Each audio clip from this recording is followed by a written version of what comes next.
Hello friends, कैसे हैं आप लोग। उम्मीद करता हूँ बढ़िया ही होंगे। और सीटेट की परीक्षा आने वाली है।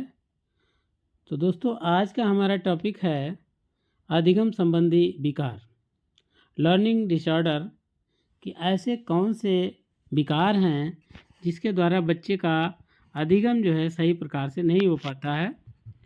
तो सबसे पहले हम जान लेते हैं कि अधिगम संबंधी विकार क्या हैं, उनकी क्या परिभाषा है, उनको कैसे समझा जाए कि बच्चे में अधिगम संबंधी विकार है।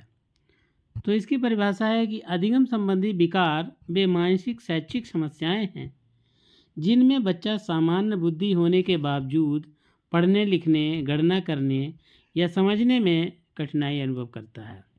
उसको दिक्कत होती है और वह जो शिक्षक के द्वारा उसको जो पढ़ाया जाता है, समझाया जाता है, वो बच्चे के समझ में नहीं आता है। तो ये विकार मस्तिष्क की प्रणाली से जुड़े होते हैं, न कि आलस्य या कम बुद्धि से। तो इसमें प्रमुख अधिगम संबंधी विकार हैं। तो सबसे पहला विकार है डिसलेक्सिया। डिसलेक्सिया एक पढ़ने का विकार है और इसको हम यूँ समझ सकते हैं कि डिसलेक्सिया वह विकार है जिसमें बच्चे को अक्षरों को पहचानने, शब्दों को पढ़ने, बर्तनी समझने और पढ़ी हुई बात को समझने में कठिनाई होती है। इसको हम डिसलेक्सिया कहते हैं। डिसलेक्सिया का मतलब है पढ़ने का विकार, जो बच्चा सही से नहीं पढ़ पाता है। तो इसके लक्षण क्या हैं? बच्चा जो है अक्षरों को उल्टा सीधा पढ़ता है, धीमी और गलत पढ़ाई पढ़ता है और शब्दों को छोड़ देना या बदल देना, ये आता है डिसलेक्सिया में। तो अगला हम देखते हैं जो विकार है डिसग्राफिया। ग्राफ मीन्स होता है कोई ग्राफ बनाते हैं, तो ग्राफ या लिखना उससे संबंधित है। तो ये लिखने का विकार है डिसग्राफिया। तो ग्राफ से समझ लीजिए कि लिखने से ही संबंधित होगा। तो डिसग्राफिया क्या है? वह विकार है जिसमें बच्चे को लिखने, अक्षरों की बनावट और सही बर्तनी और लेखन की गति में समस्या होती है। बच्चा सही से लिख नहीं पाता है और अक्षरों को सही से नहीं बना पाता है, तो उसको हम कहेंगे डिसग्राफिया। जो लिखने का विकार संबंधी है उसको हम डिसग्राफिया कहेंगे। इसके लक्षण क्या हैं कि लिखावट बच्चे की कैसी होती है? अस्पष्ट होती है, साफ लिखाई नहीं होती, समझ में नहीं आती है। और शब्दों के बीच में उचित दूरी ना होना, कभी कम कभी बहुत ज़्यादा, ये उचित दूरी नहीं होती, इसको कहते हैं डिसग्राफिया। और इसमें क्या होता है? बर्तनी में बार बार गलतियां करता है, इसको हम कहेंगे डिसग्राफिया। उसके बाद तीसरा नंबर आता है डिसकैलकुलिया। डिसकैलकुलिया कैलकुलेशन या कैलकुलेटर जैसे होता है, उससे जैसे कैलकुलेटर से संबंधित जोड़ लीजिए तो ये आ जाएगा गणित का कैलकुलेशन, गणित से संबंधित विकार है। और इसके में क्या होता है कि डिसकैलकुलिया वह विकार है जिसमें बच्चे को संख्याओं को समझने, जोड़ घटाव गुणा भाग, जो भी गणितीय अवधारणाएं हैं उनको करने में उसको समस्या आती है। इसका लक्षण क्या होता है कि उनको संख्याएं पहचानने में परेशानी होती है और गणित के वह सूत्र भूल जाता है, उनको याद नहीं कर पाता है। समय और पैसे की गणना में कठिनाई होती है, पैसे नहीं जोड़ पाते हैं, समय नहीं देख पाते हैं, उसको डिसकैलकुलिया बोलते हैं। उसके बाद आता है डिस्प्रैक्सिया। डिस्प्रैक्सिया मोटर कौशल विकार। इसमें क्या है कि डिस्प्रैक्सिया एक ऐसा विकार है जिसमें बच्चे को शारीरिक समन्वय, संतुलन और सूक्ष्म गतियों और लिखना, बटन लगाना, इनमें समय कठिनाइयाँ होती हैं, तो इसको कहते हैं डिस्प्रैक्सिया। उसके बाद पांचवा नंबर आता है auditory processing disorder, APD, auditory processing disorder. Auditory processing disorder, इसमें क्या होता है? बच्चा ऑडियो होता है, ऑडियो में सुनना, तो इसे ऑडियो से पता लगा लीजिए कि वो सुनने से संबंधित है। इस प्रकार में बच्चे को सुन तो सकता है, परंतु सुनी गई जानकारी को सही ढंग से समझने और याद रखने में कठिनाई महसूस करता है। इसको APD कहते हैं, ऑडिटरी प्रोसेसिंग डिसऑर्डर, मतलब जो सुनता है उसको प्रोसेस नहीं कर पाता है। जैसे हम कंप्यूटर में कोई चीज़ दे डालते हैं तो पहले उसको कंप्यूटर प्रोसेस करता है और प्रोसेस के बाद वो उसको सही से आउटपुट देने के लिए तैयार हो जाता है। ऐसे ही बच्चा जब सुनता है, सुन तो लेता है लेकिन वो आउटपुट उसका प्रोसेस नहीं हो पाता है, प्रोसेसिंग उसका गड़बड़ हो जाता है। तो इसको ऑडिटरी प्रोसेसिंग डिसऑर्डर कहते हैं। ये माइंड से संबंधित है। बच्चा सुन लेगा लेकिन माइंड उसको प्रोसेस नहीं करेगा, और जब प्रोसेस उसका आउटपुट बच्चा नहीं दे पाएगा, जो सुनी हुई जानकारी है उसको सही ढंग से वो याद रखने में कठिनाई महसूस करता है। उसके बाद आता है visual processing disorder. Audio visual होता है, ऐसे विजुअल, जो विजुअल का मतलब देखना, दृश्य से संबंधित। इसमें क्या है, इस प्रकार बच्चा जो देखता है, देखी गई जानकारी होती है, उसकी आकार है, दिशा है, दूरी है, इसको समझने में, पहचानने में कठिनाई होती है। और यही बात यहाँ पर भी है कि बच्चे ने तो देख लिया है लेकिन उसकी प्रोसेसिंग यहाँ भी गड़बड़ हो रही है, तो उसको वो नहीं समझ पाता है। उसके बाद लर्निंग रिलेटेड डिसऑर्डर। तो लर्निंग मतलब ध्यानाभाव, अति सक्रियता विकार। इसमें क्या होता है, बहुत ज़्यादा सक्रिय होता है। ये एक ऐसा विकार है जिसमें बच्चे को ध्यान केंद्रित करने, शांत बैठने और व्यवहार को नियंत्रित करने में कठिनाई। बहुत ज़्यादा बच्चा एक्टिव होता है और उसका ध्यान केंद्रित नहीं होता है, जिससे उसका अधिगम प्रभावित होता है। तो ज़्यादा एक्टिव बच्चे होते हैं तो डिसऑर्डर में भी यही आता है। उसके बाद आता है 8वां नंबर है कि भाषा अधिगम विकार, लैंग्वेज लर्निंग डिसऑर्डर। तो यह विकार वह स्थिति है जिसमें बच्चे को समझने, सुनना, पढ़ना या व्यक्त करने या बोलना, लिखना, इसमें कठिनाई होती है। तो उसको हम कहेंगे भाषा अधिगम संबंधी विकार, language learning disorder, LLD, ADHD और LLD। उसके बाद आता है स्मृति संबंधी, स्मृति मतलब ध्यान, याद करना कोई चीज़, मेमोरी। तो मेमोरी डिसऑर्डर इसको हम बोलते हैं। इसमें क्या है, इस प्रकार से बच्चा कोई भी चीज़ सीखता है लेकिन उस जानकारी को याद रखना और फिर उसका जब वो रिमेंबर करता है तो रिमेंबरिंग उसकी अच्छी नहीं होती है। लंबे समय तक वो उसको किसी चीज़ को संजो कर के और ध्यान में रखकर नहीं रखने में असमर्थ होता है। उसके बाद बोध संबंधी विकार, परसेप्चुअल डिसऑर्डर। बोध संबंधी विकार वह अवस्था है जिसमें बच्चा इंद्रियों से प्राप्त सूचनाओं को सही रूप से समझ नहीं पाता है। जैसे बच्चा जो है ठंडा है, गर्म है और अन्य भी चीज़ें हैं, इनको इंद्रियों से देखता है लेकिन उनको सही रूप से समझ नहीं पाता है, अब जिससे उसका सीखना बाधित रहता है। उसके बाद आता है 11वां नंबर है सामाजिक विकार का अधिगम, सोशल लर्निंग डिसऑर्डर। सामाजिक विकार से संबंधित बच्चा सामाजिक संकेतों, नियमों, व्यवहारों, इनको समझने में कठिनाई महसूस करता है और जिससे उसका सीखना प्रभावित होता है। उसके बाद 12 नंबर पर आते हैं कार्यकारी विकार, कार्यकारी कार्य विकार, executive function disorder. Executive function disorder, इसमें क्या होता है कि इस विकार में योजना बनाना, समस्या का समाधान, समय प्रबंधन और निर्णय ये लेने की क्षमता कमज़ोर होती और उसमें वो निर्णय नहीं बच्चा ले पाता है, समस्या को समाधान नहीं कर पाता, कोई योजना नहीं बना पाता है और अपने टाइमिंग का मैनेजमेंट नहीं कर पाता है। ये इसमें बच्चे में ये क्षमता नहीं होती है। उसके बाद 13 नंबर आता है धीमा अधिगम, स्लो लर्नर। स्लो लर्नर वो बच्चे होते हैं, धीमा अधिगम वह स्थिति होती है जिसमें बच्चा सामान्य बच्चों की तुलना में धीरे धीरे सीखता है और जबकि उसकी बुद्धि सामान्य सीमा में होती है लेकिन सीखता बहुत धीरे धीरे। उसके बाद आता है भावनात्मक अधिगम विकार, इमोशनल लर्निंग ऑर्डर। भावनात्मक अधिगम विकार से संबंध है कि इस प्रकार के विकार में भय, चिंता, आत्मविश्वास की कमी होती है और या कोई तनाव के कारण बच्चा जो है उसकी सीखने की प्रक्रिया बाधित होती है। उसके बाद 15 नंबर आता है स्वलीनता स्पेक्ट्रम विकार।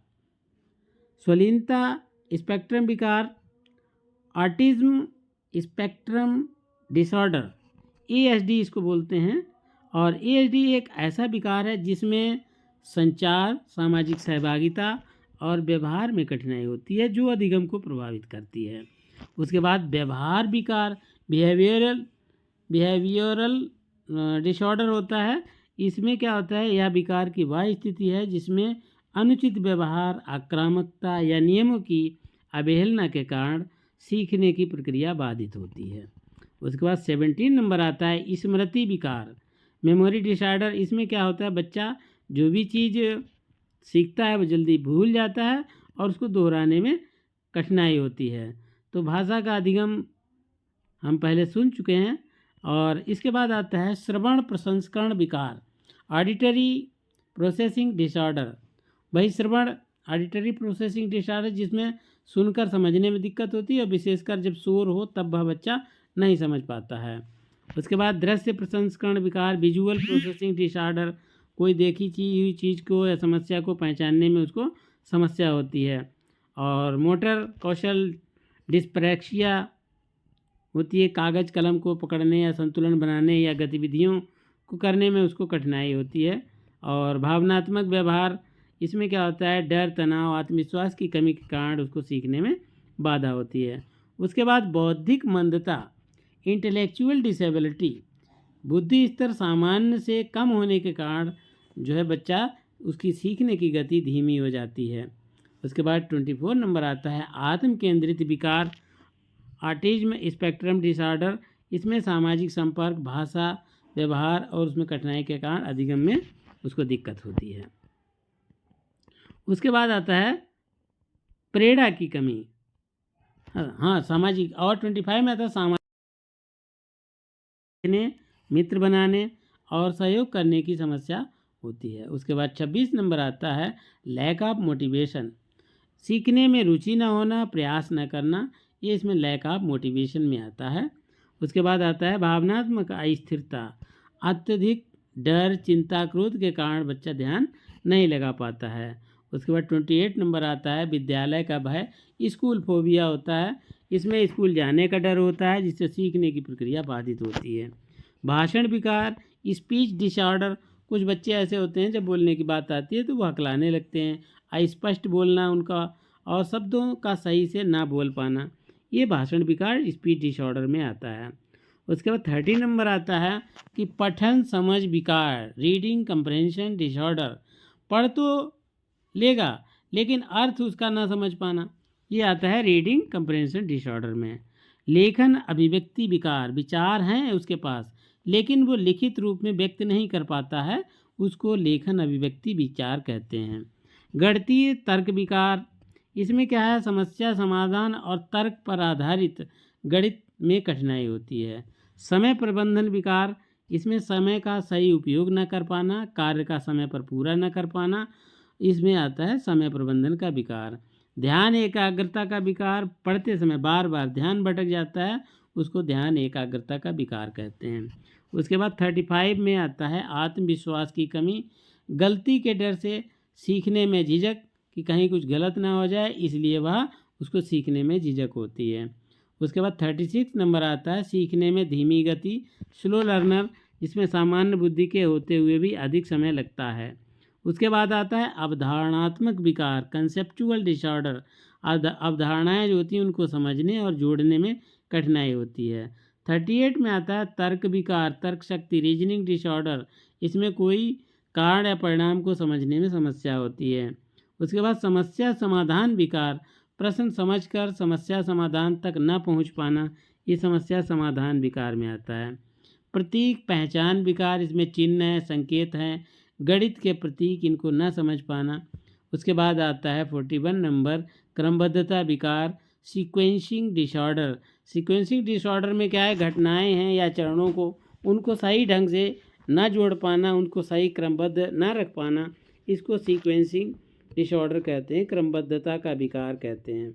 उसके बाद 42 नंबर पर आता है ध्यान स्थानांतरण विकार, एक कार्य कर रहे हैं उसके बाद दूसरे पर ना ले जाना, तो ध्यान स्थानांतरण का विकार में आता है। उसके बाद संगठनात्मक कौशल विकार, कॉपी किताब समय और कार्य व्यवस्थित न कर पाना और उनका सही ढंग से उचित रूप से उनका प्रयोग न कर पाना। उसके बाद दिशा निर्देश पालन विकार, शिक्षक जो निर्देश दे रहा है उसको समझकर पालन न कर पाना, समझ तो रहा है लेकिन वैसा समझ के उसको कर न पाना। उसके बाद 45 में आता है आत्म नियंत्रण विकार, भावनाओं और व्यवहार को अपने उस पर नियंत्रण ना रख पाना वह आत्म नियंत्रण विकार में कहलाता है। 46 में आता है कार्यशील स्मृति मेमोरी, वर्किंग मेमोरी में आता है कि पढ़ते पढ़ते बात को भूल जाना। उसके बाद दीर्घकालिक स्मृति विकार, लंबे समय तक कोई जानकारी याद न रहना। भाषा समझ विकार, सुनी या पढ़ी हुई भाषा का अर्थ ना समझ पाना। अभिव्यक्ति विकार, ज्ञान होते हुए भी अपनी बात को व्यक्त न कर पाना, न कह पाना, वह अभिव्यक्ति विकार में आता है। उसके बाद 50 में आता है दृश्य स्थानिक विकार, दूरी, दिशा, आकार, इनको समझने में कठिनाई होती है। उसके बाद आता है 51 में ध्वनि भेद विकार, मिलती जुलती ध्वनियों में अंतर न कर पाना। पढ़ने की गति का विकार, बहुत धीमी गति से पढ़ना। उसके बाद 53 में आता है ध्वन्यात्मक जागरूकता विकार, अक्षरों की ध्वनि पहचानने या जोड़ने में उनको कठिनाई होती है। विकार, शब्द देखकर तुरंत ना पहचान पाना। वर्तनी विकार, बार बार गलत स्पेलिंग लिखना, सही से ना लिख पाना। उसके बाद श्रुत लेखन डिक्टेशन विकार, इसमें जो इमला है श्रुत लेखन है ना लिख पाना, बोलकर लिखवाने में गलतियां करना। उसके बाद आता है 57 गलत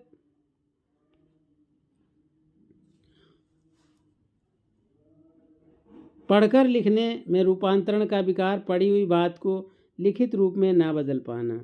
उसके बाद लिखकर पढ़ने में रूपांतरण विकार, खुद लिखी सामग्री को ठीक से ना पढ़ पाना। तो उसके बाद 59 पे आता है गति समन्वय विकार, आँख हाथ में समन्वय में कमी। और उसके बाद आता है 60 नंबर और लास्ट नंबर है संवेदी एकीकरण विकार, इंद्रियों से मिली जुली जानकारी को जोड़ने में कठिनाई। तो दोस्तों मुझे उम्मीद है ये इतने प्रकार के अधिगम हैं, इनमें से आपका पेपर में कहीं छूट करके नहीं जाना चाहिए। तो इनको एक बार अगर नहीं समझ में आता तो दूसरी बार ज़रूर पढ़ें और अपने दोस्तों को और मित्रों को इनको शेयर ज़रूर करें। और यदि आप चैनल पर नए हैं तो चैनल को अभी सब्सक्राइब कर लें, साथ ही बेल आइकन को भी प्रेस कर लें, जिससे आने वाली वीडियोज़ की नोटिफिकेशन आपको समय से मिलती रहे। तो दोस्तों अगली वीडियो में फिर आपके साथ हाजिर होंगे, तो तब तक के लिए जय हिंद।